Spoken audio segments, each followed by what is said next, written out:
وہ تمہارا رب ہے اور تمہارے پہلے باپ دادا کا بھی رب، یعنی وہ تمام انسانوں کا رب ہے۔ پھر یہ کہ سارے خزانوں کا مالک بھی وہی ہے۔ ہمارے پاس جو کچھ ہے، انسانوں کے پاس جو کچھ ہے، وہ بہت محدود ہے۔ اللہ تعالیٰ فرماتے ہیں وَلِلَّهِ خَزَائِنُ السَّمَاوَاتِ وَالْأَرْضِ، اور آسمانوں اور زمین کے خزانے اللہ ہی کے ہیں۔ جب خزانے اس کے ہیں تو پھر مانگنا کس سے چاہیے؟ یعنی جب ہم اللہ تعالیٰ کو پہچان جاتے ہیں تو پھر ہمارا تعلق بھی اس سے درست ہوتا ہے۔ جب ہم یہ سمجھتے ہیں کہ انسان ہمارے مالک ہیں یا انسانوں کے پاس ہماری روزی ہے، تو پھر ہم انسانوں سے توقعات لگا بیٹھتے ہیں، انسانوں کی طرف جھکتے ہیں، انسانوں کے پیچھے پیچھے جاتے ہیں۔ لیکن جب ہمیں یہ معلوم ہوتا ہے کہ اصل خزانوں کا مالک تو اللہ ہے، سب کچھ تو کرنا اسی نے ہے، سب کچھ تو اسی کے ہاتھ میں ہے، تو پھر کیا ہوتا ہے؟ انسان اپنی ساری توقعات اللہ ہی سے لگا بیٹھتا ہے۔ پھر اس کی دعا میں بھی بہت قوت آ جاتی ہے کہ جس کے پاس سارے خزانے ہیں اور وہ دینے پر قادر بھی ہے، میں کیوں نہ اس کی طرف رجوع کروں۔ اللہ تعالیٰ فرماتے ہیں وَإِن مِّن شَيْءٍ إِلَّا عِندَنَا خَزَائِنُهُ، کوئی چیز ایسی نہیں مگر اس کے خزانے ہمارے پاس ہیں۔ یعنی آپ مانگے تو صحیح، آپ مانگنے والے تو ہوں، لینے والے تو ہوں، وہ دینے والا ہے۔ ہمارے مانگنے میں کمی ہوتی ہے، اس کو دینے میں کوئی مشکل نہیں، وہ تو صرف کن کہتا ہے۔ اس نے 4 چیزیں اپنے ہاتھ سے بنائی ہیں، باقی سب کچھ کن کہہ کے بنایا ہے۔ وہ 4 چیزیں کون سی ہیں؟ ایک عرش ہے، آدم علیہ السلام ہے، قلم ہے اور جنت عدن ہے۔ یہ تمام چیزیں بڑی ہی معزز ہیں۔ عرش جو ساری مخلوقات کی چھت ہے، دوسرے نمبر پر آدم علیہ السلام جو تمام انسانوں کے باپ ہیں، تیسرے نمبر پر قلم جو علم کا منبع ہے، علم اسی سے سیکھا جاتا ہے، الذی علم بالقلم، اور پھر جنت عدن، یعنی وہ رب جو عرش کا مالک ہے، اسی نے آدم علیہ السلام کو پیدا کیا، اسی نے انسان کو لکھنا پڑھنا سکھایا، اور پھر جو لکھتا پڑھتا ہے، علم حاصل کرتا ہے، اپنے رب کو پہچانتا ہے، اس کے لیے آخر میں جنت کے باغات ہیں، جنت عدن ہے۔ کتنا ضروری ہے کہ ہم اس جنت تک پہنچنے کے لیے علم کے ساتھ اپنا رشتہ جوڑ لیں، علم حاصل کریں، علم سیکھیں اور سکھائیں، نفع مند علم، قرآن کا علم، اور اپنے وقت کو اس کام کے لیے لازمی مختص کریں۔ یعنی جیسے باقی کاموں کے لیے ہم نے اپنا وقت خاص کیا ہوتا ہے، ایسے ہی علم کو بھی اہمیت دیں۔ یعنی اللہ سبحانہ تعالیٰ قلم کو بھی کن سے پیدا کر سکتا تھا، لیکن قلم کو جو کہ علم کا سورس ہے، اپنے ہاتھ سے کیوں بنایا؟ تاکہ لوگوں کے اندر اس کی اہمیت اجاگر ہو کہ واقعی یہ ایک اہم چیز ہے اور قلم کا استعمال بہت اہم ہے۔ تو اس لیے بہت ضروری ہے کہ ہم اپنے رب کی طرف رجوع کریں، اپنے رب کے بارے میں جانیں، اپنے رب کے بارے میں علم حاصل کریں۔ پھر یہ کہ ہمارا رب سارے خزانوں کا مالک ہے، لہذا دینے والا بھی وہی ہے اور ہماری تمام ضروریات کا مالک بھی وہی ہے۔ ابراہیم علیہ السلام نے رب کی تعریف جو کی تھی سورۃ الشعراء میں، انہوں نے کہا کہ جن بتوں کو تم پوج رہے ہو، تم اور تمہارے باپ دادا، میرے تو وہ دشمن ہیں، الا رب العالمین، سوائے رب العالمین کے، الذی خلقنی فہو یہدین، وہ جس نے مجھے پیدا کیا پھر وہی مجھے ہدایت دیتا ہے، والذی هو یطعمنی ویسقین، وہ جو مجھے کھلاتا ہے اور پلاتا ہے، وَإِذَا مَرِضْتُ فَهُوَ يَشْفِينِ، اور جب میں بیمار ہوتا ہوں تو وہی مجھے شفا دیتا ہے، وَالَّذِي يُمِيتُنِي ثُمَّ يُحْيِينِ، وہی مجھے موت دیتا ہے اور پھر وہی مجھے دوبارہ اٹھائے گا، وَالَّذِي أَطْمَعُ أَن يَغْفِرَ لِي خَطِيئَتِي يَوْمَ الدِّينِ، وہ جس سے میں امید رکھتا ہوں کہ وہ جزا کے دن میری خطائیں معاف کر دے گا، بخش دے گا۔ یہ ہے ابراہیم علیہ السلام کا تعلق اپنے رب کے ساتھ۔ انہوں نے پہچان لیا تھا کہ رب کون ہے۔ آج ہم سے کوئی پوچھے، ہمارے بچوں سے کوئی پوچھے کہ تمہارا رب کون ہے، تو کیا وہ اتنے جامع الفاظ میں یہ تعریف رب کی بتا سکتے ہیں؟ کیا ہم سب جانتے ہیں؟ کیا سب ہم اس کو مانتے ہیں؟ کیا ہم اس کو سامنے رکھ کر اپنی زندگی بسر کرتے ہیں؟ انہوں نے کہا تھا الذی خلقنی فہو یہدین، اس نے مجھے پیدا کیا، وہی مجھے ہدایت دیتا ہے۔ لہٰذا جب ہدایت وہ دیتا ہے تو پھر ہمیں ہدایت بھی اسی سے مانگنی چاہیے، ہدایت بھی اسی سے مانگنی چاہیے ہر معاملے میں، صرف دین کے معاملے میں نہیں، دنیا کے معاملے میں بھی ہدایت اسی سے۔ والذی ہوا یطعمنی ویسقینی، وہ مجھے کھلاتا اور پلاتا ہے، لہذا کھانا اور رزق کس سے مانگنا چاہیے؟ اسی سے مانگنا چاہیے، کیونکہ اصل سورس وہی ہے۔ بیمار ہو جائے تو شفا کی دعا کس سے کرنی چاہیے؟ اللہ ہی سے، یعنی سب سے پہلے اللہ ہی کی طرف دھیان جائے۔ روزمرہ میں ہم اپنے آپ کا جائزہ لے کر دیکھیں، کیا ہم ایسے کرتے ہیں کہ جب ہمیں بھوک لگتی ہے تو ہم دل ہی دل میں اللہ سے باتیں کریں کہ یا اللہ تو مجھے کھلا اور پلا، بیمار ہو جائیں تو ہم دعا کریں یا اللہ تو مجھے شفا دے دے، کیونکہ بیدک الشفا، شفا تیرے ہاتھ میں ہے، اور اسی کے بارے میں سوچیں کہ اسی نے مجھے یہ زندگی دی ہے اور وہی موت دینے والا ہے، اور اسی سے مجھے امید ہے کہ وہ مجھے معاف کر دے گا۔ یعنی اللہ سبحانہ و تعالیٰ سے ایک قریبی، مضبوط اور ون آن ون بیس پر تعلق ہونا چاہیے، اور پھر اسی سے دعائیں کرنی چاہیے، جیسے ابراہیم علیہ السلام نے کی، رب ہب لی حکما والحقنی بالصالحین، اے میرے رب مجھے حکم عطا کر اور مجھے نیک لوگوں کے ساتھ ملا، وجعل لی لسان صدق فی الاخرین، اور پیچھے آنے والوں کے لیے میرے لیے سچی ناموری رکھ دے، وجعلنی من ورثۃ جنت النعیم، اور مجھے نعمتوں بھری جنت کے وارثوں میں سے بنا دے۔ یعنی میرا الٹیمیٹ گول یہ ہے کہ میں جنت تک پہنچوں۔ ہم سب کا بھی الٹیمیٹ گول یہی ہونا چاہیے کہ ہم جہنم کی آگ سے بچ جائیں اور جنت تک پہنچ جائیں۔ یہ ہم سب کی سب سے بڑی کامیابی ہے۔ وَمَنْ زُحْزِحَ عَنِ النَّارِ وَأُدْخِلَ الْجَنَّةَ فَقَدْ فَازَ، جو آگ سے بچا لیا گیا، جنت میں داخل کر دیا گیا، وہی دراصل کامیاب ہوا۔ یہ ہے کامیابی۔ کامیابی کسی بڑی ڈگری کے حاصل کر لینے کا نام نہیں، ہاں وہ بھی کامیابی ہے مگر وقتی طور پر ہے۔ کامیابی خوبصورت لڑکی سے شادی ہو جانے کا نام نہیں، کامیابی کسی بہت بڑے بزنس کا اونر ہونے کا نام نہیں۔ کامیابی اس کی کامیابی ہے جس کی آخرت میں بخشش ہو جائے، کامیابی اس کی کامیابی ہے جو جنت الفردوس کا وارث بن جائے، جس میں وہ ہر روز اپنے رب کا دیدار کرے۔ جنت ان لوگوں کے لیے ہے نا جو رب سے محبت کرتے ہیں، تو وہ رب کو دیکھنے، رب کی ملاقات اور رب کے دیدار سے آنکھیں ٹھنڈی کرنے کی جگہ ہے۔ کچھ لوگ جنت میں ہر روز اپنے رب کو دیکھیں گے اور یہ ان کے لیے خوشی کا سب سے بڑا مقام ہوگا۔ یہ کون لوگ ہوں گے؟ یہ وہی لوگ ہوں گے جو آج اپنے رب کے حضور مصلی پہ کھڑے ہوتے ہیں، تو وہ وقت ان کے لیے دن بھر میں سب سے بہترین وقت ہوتا ہے، سب سے زیادہ خوشی کا وقت ہوتا ہے کہ وہ اپنے رب کی عبادت کر رہے ہیں، اپنے رب سے ملاقات کر رہے ہیں۔ پھر یہ بات اچھی طرح جان لینی چاہیے کہ رب کے ساتھ کسی کو شریک نہیں کرنا، کوئی بھی رب جیسا نہیں، لیس کمثلہ شیء، کوئی چیز اس کی مانند نہیں۔ پھر یہ کہ نہ اس کی کوئی اولاد ہے اور نہ وہ کسی کی اولاد ہے، اور اس کی بادشاہت میں بھی کوئی شریک نہیں، اور پھر زندگی بھر اسی توحید پر قائم رہ کر اسی پر خاتمہ ہونا چاہیے۔ پھر رب کے بارے میں یہ بھی جاننے کی ضرورت ہے کہ رب اپنی ذات کے اعتبار سے سب سے بلند ہے۔ فَتَعَالَى اللَّهُ الْمَلِكُ الْحَقُّ لَا إِلَٰهَ إِلَّا هُوَ رَبُّ الْعَرْشِ الْكَرِيمِ، بس بہت بلند ہے اللہ جو سچا بادشاہ ہے، اس کے سوا کوئی معبود نہیں، عزت والے عرش کا رب ہے، عرش پر مستوی ہے، مخلوق کی تخلیق سے پہلے ہی عرش پر مستوی ہے۔ یعنی اگر کوئی پوچھے نا کہ رب کہاں ہے، رب اپنے عرش پر ہے۔ یہ جو ہم کہتے ہیں نا ہر پتے میں ہے، ہمارے دل میں ہے، ادھر ہے ادھر ہے، یہ رب کی عزت اور اکرام نہیں۔ رب کی عزت اور اکرام کس چیز میں ہے کہ رب اپنے عرش پر ہے، اور عرش کی عظمت کا آپ کو معلوم ہوگا۔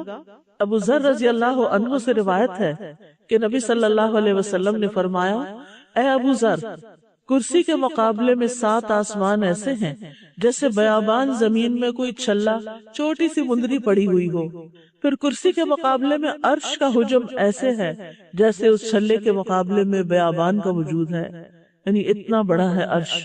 ابن عباس کہتے ہیں کہ کرسی پاؤں کی جگہ ہے اور عرش کی اصل مقدار کوئی نہیں جانتا کہ وہ کتنا بڑا ہے۔ ہاں اللہ سبحانہ تعالیٰ عرش پر تو ہے، لیکن اس کے باوجود وہ ہمارے بہت قریب بھی ہے، شہرک سے قریب ہے۔ وَنَحْنُ أَقْرَبُ إِلَيْهِ مِنْ حَبْلِ الْوَرِيدِ، اور ہم اس کے گلے کی رگ سے بھی زیادہ اس کے قریب ہیں۔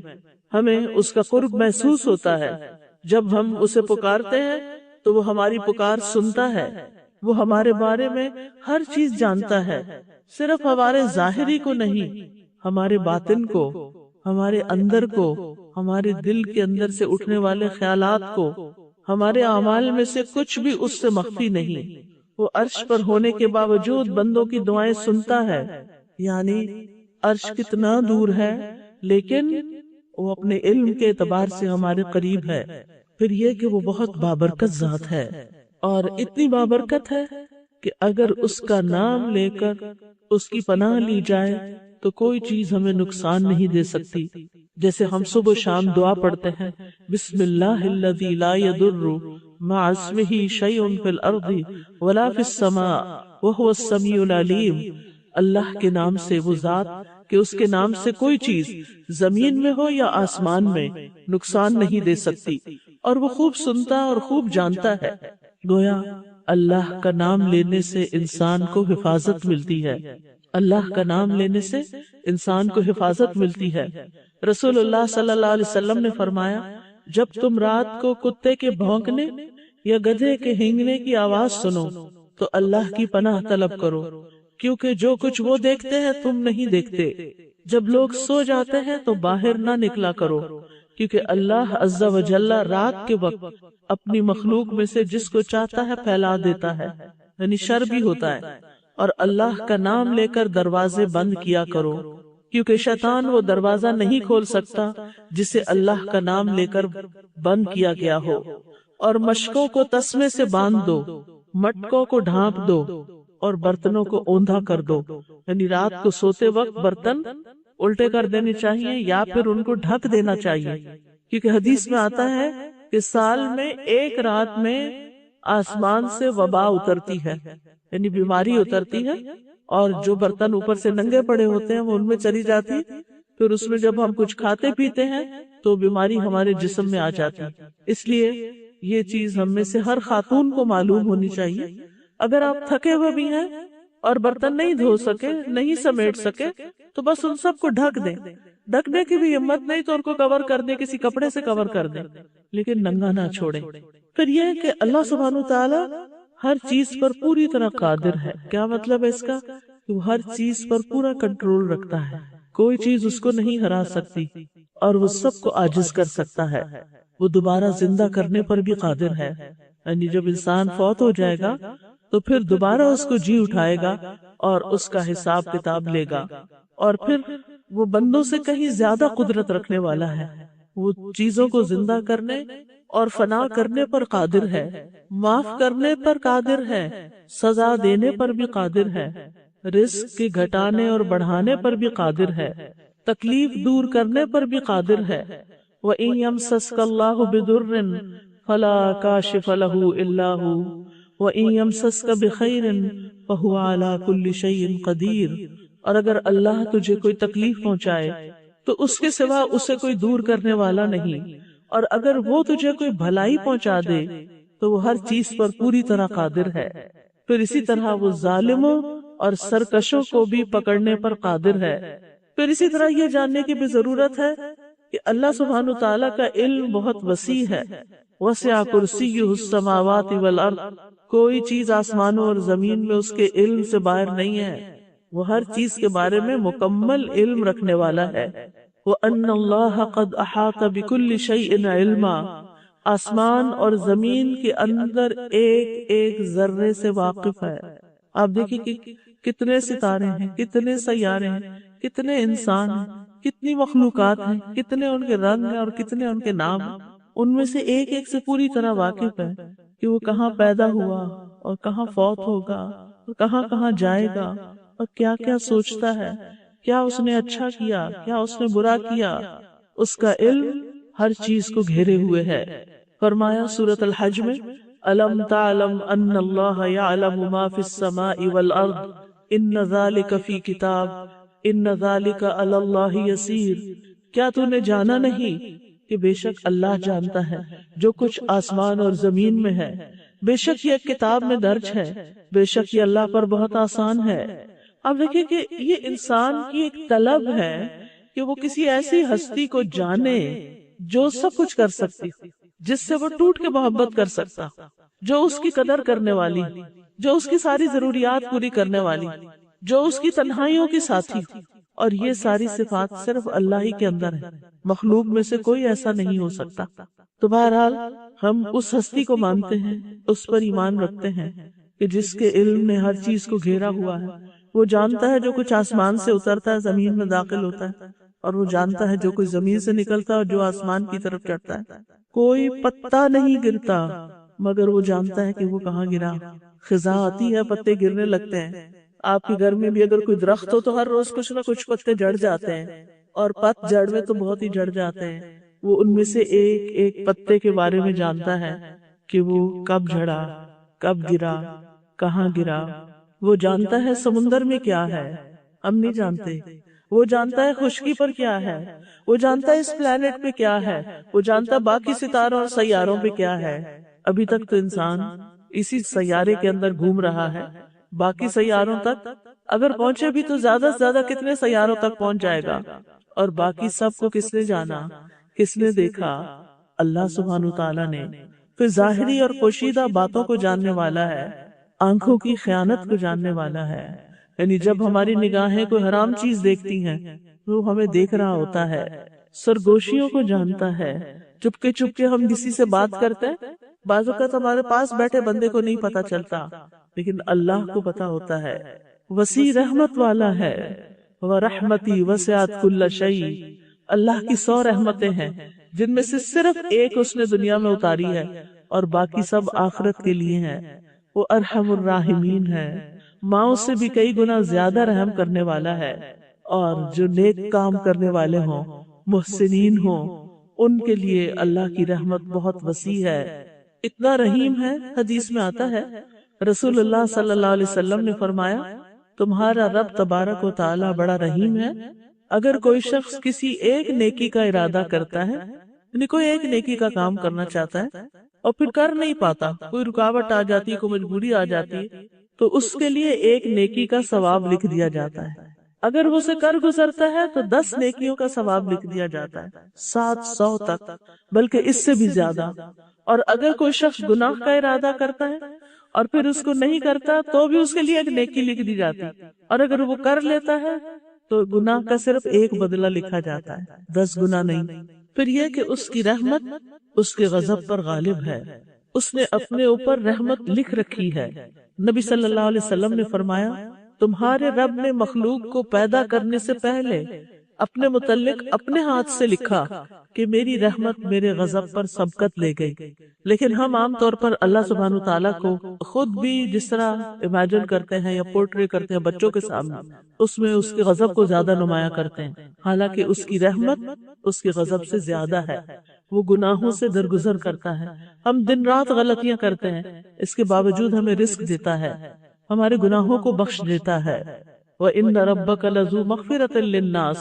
پھر اللہ تعالیٰ اپنے بندوں سے محبت کرتا ہے۔ وَهُوَ الْغَفُورُ الْوَدُودُ ذُو الْعَرْشِ الْمَجِيدُ فَعَالٌ لِمَا يُرِيدُ۔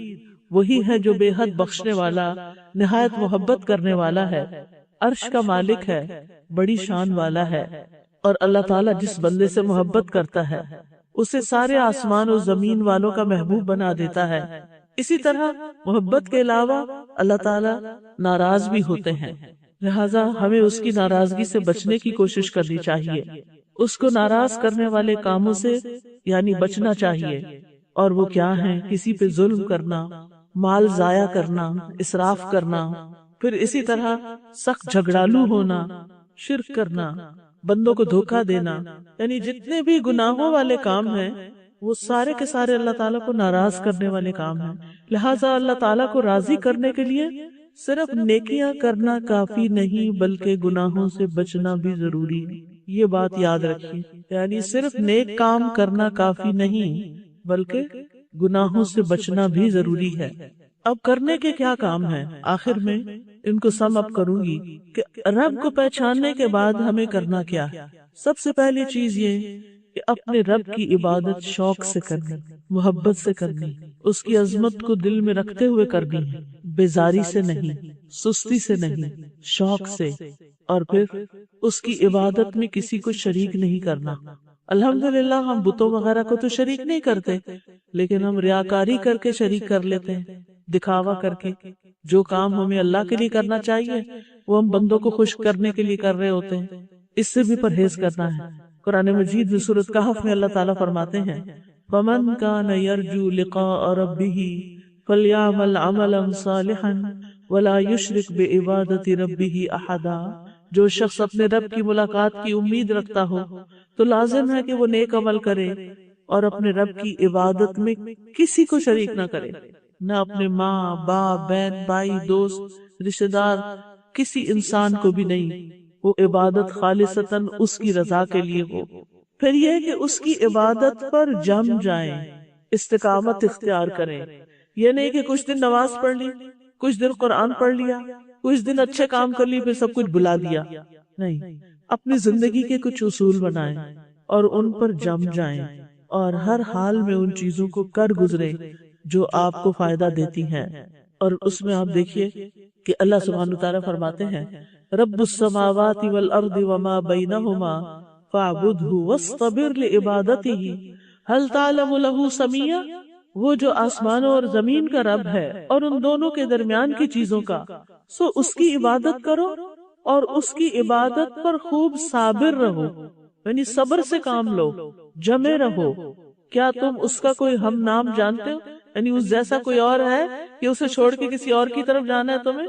کیونکہ عبادت تو انسان کے اندر اس کی ضرورت رکھ دی گئی ہے۔ اگر وہ اللہ کی عبادت نہیں کرے گا تو کسی اور چیز کی کرے گا۔ نبی صلی اللہ علیہ وسلم نے فرمایا 7 قسم کے آدمیوں کو اللہ تعالیٰ اس دن اپنے عرش کے سائے میں جگہ عطا فرمائے گا جس دن اس کے سائے کے علاوہ کوئی سایہ نہ ہوگا۔ ان میں سے ایک وہ نوجوان جو اپنے رب کی عبادت میں پرورش پاتا رہا، یعنی اس کی جوانی رب کی عبادت میں گزری۔ ہمیں اس کی عبادت کے لیے وقت نکالنا چاہیے۔ معقل بن یسار کہتے ہیں کہ نبی صلی اللہ علیہ وسلم نے فرمایا تمہارا رب فرماتا ہے اے ابن آدم میری عبادت کے لیے فارغ ہو جا تو میں تیرے دل کو غنا سے اور تیرے ہاتھ کو رزق سے بھر دوں گا۔ اے ابن آدم مجھ سے دور نہ ہو ورنہ میں تیرے دل کو فقر سے اور تیرے ہاتھ کو شغل سے بھر دوں گا، یعنی مصروفیت سے بھر دوں گا۔ تو گویا جو شخص اللہ کی عبادت کے لیے وقت نہیں نکالتا اس کا وقت بھی گزر جاتا ہے، اور جو وقت نکالتا ہے اس کا بھی گزر جاتا ہے۔ آخر میں کیا بچا؟ آپ دیکھیں جتنی آپ کی گزشتہ زندگی گزری ہے اس میں آپ نے جو کچھ کھایا پیا، سیر کی، گھر کے کام کاج کیے، دنیا کے بہت سی چیزیں کی، بازاروں میں گھومے پھرے، وہ کہاں ہے آج؟ وہ سب کچھ کہاں ہے؟ وہ سب ختم ہو گیا، سب چلا گیا، وہ وقت گزر گیا۔ باقی کیا رہا؟ باقی تو آپ کے اعمال رہے جو اعمال نامے میں لکھ دیے گئے۔ والباقیات الصالحات خیر عند ربک ثوابا وخیر عملا۔ تو یاد رکھیے ہر چیز فنا ہونے والی ہے، ہر وقت ختم ہو جائے گا، ہر چیز ہمارے ہاتھوں سے نکل جائے گی، ہمارا گھر، ہمارا لباس، ہمارا کھانا پینا، ہماری مصروفیات، سب کچھ ایک دن بند ہو جائے گا۔ ہمارے ساتھ بس وہی جائے گا جو ہم نے اچھے کام کیے ہوں گے۔ تو ہم میں سے ہر ایک کو اپنے آپ سے سوال کرنا چاہیے میرا وقت کہاں گزر رہا ہے، کن چیزوں میں، کن کاموں میں، میری دوڑ کہاں تک ہے، میری مصروفیات کیا ہے، میرا ہم و غم کیا ہے، میری فکر کیا ہے، میں کس چیز کے بارے میں سب سے زیادہ سوچتی ہوں؟ کیا واقعی اللہ کی ملاقات کے بارے میں اور اس کی تیاری کے بارے میں اور اپنے ساتھ کچھ لے جانے کے لیے کچھ نیکیاں کرنے کے بارے میں؟ انسان کی زندگی کا ہر کام نیکی بن سکتا ہے اگر نیت صحیح ہو اور طریقہ صحیح ہو، طریقہ سنت کے مطابق ہو اور کام اچھی نیت کے ساتھ، یعنی اللہ کی رضا کے لیے کیا گیا۔ لیکن افسوس یہ کہ بہت دفعہ ہم خیر کے کام بھی کر رہے ہوتے ہیں، یا تو نیت کوئی ہوتی نہیں، یا پھر ہوتی ہے تو لوگوں کو دکھاوا ہوتا ہے، that's it۔ تو وہ پھر اعمال نامے میں نہیں ہوگی۔ اعمال نامے میں تو صالحات جائیں گی، نیکیاں جائیں گی، ان نیکیوں میں سے ایک چیز اور کیا کرنے کے کاموں میں آپ ایڈ کر سکتے ہیں؟ کثرت سے اللہ کا ذکر کریں. اٹھتے بیٹھتے چلتے پھرتے آپ کھانا پکا رہے ہیں، آپ لانڈری کر رہے ہیں، آپ کپڑے سمیٹ رہے ہیں، آپ کچھ بھی کر رہے ہیں، چھوٹے چھوٹے چنکس، چھوٹے چھوٹے وقفے، سبحان اللہ، الحمدللہ، اللہ اکبر، لا الہ الا اللہ، استغفر اللہ، اللہم صلی وسلم علی نبینا محمد، اللہم اغفر لی، لا حول ولا قوة الا باللہ، یا حی یا قیوم برحمتک استغیث یا ذا الجلال والاکرام. یعنی کچھ نہ کچھ. اور اگر آپ کو قرآن کا کچھ حصہ حفظ ہے تو اس کی دہرائی شروع کر دیا کریں، اس کو پڑھتے جائیں. دنیا کے کام بھی ہوتے جائیں گے اور آخرت کے لیے اللہ کی یاد، اللہ کا ذکر، اللہ کی کتاب کا پڑھنا، تسبیحات کرنا، یہ محفوظ بھی ہوتا چلا جائے گا. پھر یہ کرنے کے کاموں میں اپنی محبتوں کا جائزہ لیں. سب سے بڑھ کر اللہ سے محبت کریں. رسول اللہ صلی اللہ علیہ وسلم نے فرمایا، تم میں سے کوئی اس وقت تک مومن نہیں ہو سکتا جب تک اسے اللہ اور اس کے رسول دوسروں سے سب سے زیادہ محبوب نہ ہو جائیں. یعنی اللہ اور اس کے رسول ہر چیز کی محبت پر زیادہ محبت آ جائے ان کی، یعنی ان کی محبت، اللہ اور رسول کی محبت ہر چیز پر غالب آ جائے. بعض اوقات ہم اللہ سے محبت تو کرتے ہیں کہ ہمارا خالق رازق مالک ہے، لیکن ہم رسول اللہ صلی اللہ علیہ وسلم سے اس طرح محبت نہیں کرتے. عقیدت بہت ہے لوگوں کو، اور اس عقیدت میں وہ کچھ دن منا لیتے ہیں اور کچھ کھانے پکا کے کھلا دیتے ہیں، لیکن آپ کا اتباع، آپ کی اطاعت، آپ کے ساتھ صحیح معنوں میں تعلق وہ نہیں ہوتا. آپ جو دین لائے اس سے دور ہوتے ہیں. پھر آپ دیکھیے اللہ ہی سے ڈرنے والے ہوں ہم، یعنی جہاں اللہ کی محبت ہو وہاں اللہ کا ڈر بھی ہو. پھر رب کے فرما بردار بنے. ہر چیز میں یہ دیکھیں کہ اس میں میرے رب کا حکم کیا ہے، اپنے آپ کو اللہ کے حوالے کریں، رب کی دعوت قبول کریں، اس کی طرف بڑھیں، رب کے نازل کردہ احکامات کے پیچھے چلیں، ہر کام رب العالمین کی خاطر کریں، اور پھر قرآن پڑھ کر رب والے بن جائیں. وَلَٰكِن كُونُوا رَبَّانِيِّينَ تُعَلِّمُونَ الْكِتَابَ وَبِمَا كُنتُمْ تَدْرُسُونَ. اور لیکن رب والے بنو اس لیے کہ تم کتاب یعنی قرآن سکھایا کرتے تھے اور اس لیے کہ تم پڑھا کرتے تھے. پھر ہر کام میں رب کی رضا کے متلاشی بن جائیں، اس کو ناراض نہ کریں، اس کی نافرمانی نہ کریں، رب کی رضا کے الفاظ بولیں، منہ سے بات نکالیں تو رب کی رضا کی، رب کی نافرمانی کی نہیں. اور پھر اللہ نے جو نبی صلی اللہ علیہ وسلم کے ذریعے ہمارے پاس شریعت بھیجی ہے اس شریعت پر راضی رہیں، اس کو اپنے لیے بوجھ نہ سمجھے. اس نے جو حرام کیا ہے اس کو حرام سمجھے، اس نے جو حلال کیا اس کو حلال سمجھے، اس کے احسانات کو مانے، اس کے احسانات کو جھٹلائے نہیں، پھر اسی کو پکارے، ہر مشکل میں اسی کی طرف جائیں، کثرت سے دعائیں کیا کریں، چھوٹی چھوٹی چیزیں بھی اللہ سے مانگا کریں، کیونکہ ہمارا رب ہر چیز پر قادر ہے. ان اللہ علی کل شیء قدیر، بے شک اللہ سبحانہ وتعالی ہر چیز پہ قادر ہے. اللہ تعالیٰ فرماتے ہیں ادعوا ربکم تضرعا وخفیا انہ لا يحب المعتدین. اپنے رب کو گڑ گڑا کر اور خفیہ طور پر پکارو، بے شک وہ حد سے بڑھنے والوں سے محبت نہیں کرتا. اور پھر اس سے بخشش مانگنا، اس پہ توکل کرنا. ہماری بہت ساری پریشانیاں اور ڈپریشن کس وجہ سے ہوتا ہے کہ ہم سب سمجھتے کہ سب کچھ جو بہت کچھ کرنے والا ہی میں نہیں کرنا، ہر چیز ہم خود نہیں کر سکتے تو اللہ نے کرنا ہے. اللہ کا اذن ہوگا، راستے آسان ہو جائیں گے آپ کے کاموں کے لیے. لہٰذا سب سے زیادہ ضروری بات یہ، کاموں سے بھی زیادہ ضروری بات کہ ہماری نفسیاتی صحت، ہماری اسپرچول ہیلتھ بہت اسٹرانگ ہونی چاہیے تاکہ ہم باقی سارے کام کر سکیں. جب انسان بیمار ہوتا ہے نا تو کمزوری غالب آ جاتی ہے. یعنی بعض لوگ اچھے بھلے ہوتے ہیں، ایک بیماری ان کو اسٹرائک کرتی ہے اور ان کا چلنا پھرنا بولنا ہر چیز رہ جاتی ہے. تو اسی طرح روحانی بیماریاں، اخلاقی بیماریاں انسان کو بیکار کر کے رکھ دیتی ہیں. تو بہت ضروری ہے کہ ہم اپنے کاموں میں اللہ سبحانہ تعالیٰ کی مدد حاصل کریں، اس پہ توکل کریں. وَمَن يَتَوَكَّلْ عَلَى اللَّهِ فَهُوَ حَسْبُهُ. توکل کیا ہے؟ اللہ ہے نا، اللہ کرے گا نا، اللہ رستہ نکالے گا، اللہ یہ کام تیرے حوالے، یہ تو نے کرنا ہے. اور اللہ تعالیٰ ان اللہ بالغ امرہ قد جعل اللہ لکل شیء قدرا، اور اللہ تو اپنا کام پورا کر کے رہتا ہے، لیکن اللہ نے ہر چیز کا ایک اندازہ مقرر کر رکھا ہے. ہر چیز کا ایک وقت ہے۔ پھر یہ کہ رب سے مایوس نہیں ہونا، رب کے خزانے بہت وسیع ہیں، مایوسی نہیں، رب سے ہی ساری امیدیں وابستہ کر لینی ہیں، رب سے ملاقات کو بھولنا نہیں، اور ساری دعائیں رب ہی سے کرنی ہیں۔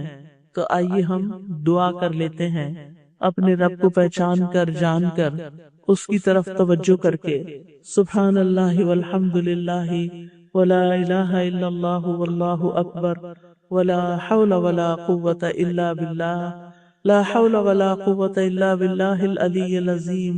ربنا آتنا فی الدنیا حسنة وفی الآخرة حسنة وقنا عذاب النار۔ ربنا اننا آمنا فاغفر لنا ذنوبنا وقنا عذاب النار۔ اے ہمارے رب، بے شک ہم ایمان لائے ہیں، لہذا ہمارے گناہ بخش دے اور ہمیں آگ کے عذاب سے بچا لے۔ ربنا ظلمنا انفسنا وان لم تغفر لنا وترحمنا لنکونن من الخاسرین۔ اے ہمارے رب، ہم نے اپنے آپ پر ظلم کیا، اور اگر تو نے ہمیں معاف نہ کیا اور ہم پر رحم نہ فرمایا تو ہم بہت نقصان اٹھانے والوں میں سے ہو جائیں گے۔ ربنا آتنا من لدنک رحمہ وہیئ لنا من امرنا رشدا۔ اے ہمارے رب، ہمیں اپنے پاس سے رحمت عطا کر اور ہمارے لیے ہمارے معاملے میں رہنمائی مہیا فرما۔ رب اغفر وارحم وانت خیر الراحمین۔ اے میرے رب، بخش دے اور رحم فرما، اور تو رحم کرنے والوں میں سب سے زیادہ رحیم و کریم ہے۔ رب ارحمہما کما ربیانی صغیرا، رب ارحمہما کما ربیانی صغیرا۔ ربنا لا تؤاخذنا ان نسینا او اخطانا، ربنا ولا تحمل علینا اسرا کما حملتہ علی الذین من قبلنا، ربنا ولا تحملنا ما لا طاقة لنا به واعف عنا واغفر لنا وارحمنا انت مولانا فانصرنا علی القوم الکافرین۔ یا رب العالمین، یا ارحم الراحمین، تو ہم سب کو معاف فرما دے، ہمارے دلوں میں اپنی عظمت کا احساس پیدا کر دے، ہمیں اپنی بڑائی پر یقین دے دے۔ یا اللہ، ہمارے بچوں اور نسلوں کی حفاظت فرما۔ یا اللہ، انہیں شیطان کے وسوسوں اور شیطان کی چالوں سے محفوظ رکھ۔ یا اللہ، ہمارے والدین پر اپنی رحمت نازل فرما۔ اللہ، جو بہنیں آئی ہیں، ان کے دلوں میں جو دعائیں ہیں، نیک تمنائیں ہیں، اللہ تعالیٰ ان کو پورا فرما۔ یا اللہ، یا رب العالمین، یا ارحم الراحمین، تو ہم سب کو آگ سے پناہ دینا اور قبر کے عذاب سے پناہ دینا، جنت الفردوس میں داخل فرمانا اور اپنے نیک اور صالح بندوں کے ساتھ اٹھانا۔ یا رب العالمین، جنہوں نے اس مجلس کا اہتمام کیا ہے، اللہ انہیں اس کی بہترین جزائے خیر عطا فرما۔ یا رب العالمین، جو بہنیں اپنے گھروں سے کام کاج چھوڑ کے آئی ہیں، اللہ ان کی دعائیں سن لے، ہم سب کی آج بخشش فرما دے، ہم سب سے راضی ہو جا، اور ہم سب کو زندگی بھر نیک کام کرتے رہنے کی توفیق عطا فرما۔ ربنا تقبل منا انک انت السمیع العلیم وتب علینا انک انت التواب الرحیم، وصلی اللہ تعالی علی خیر خلقہ محمد وعلی آلہ واصحابہ اجمعین برحمتک یا ارحم الراحمین۔ سبحانک اللہم وبحمدک، اشہد ان لا الہ الا انت، استغفرک واتوب الیک۔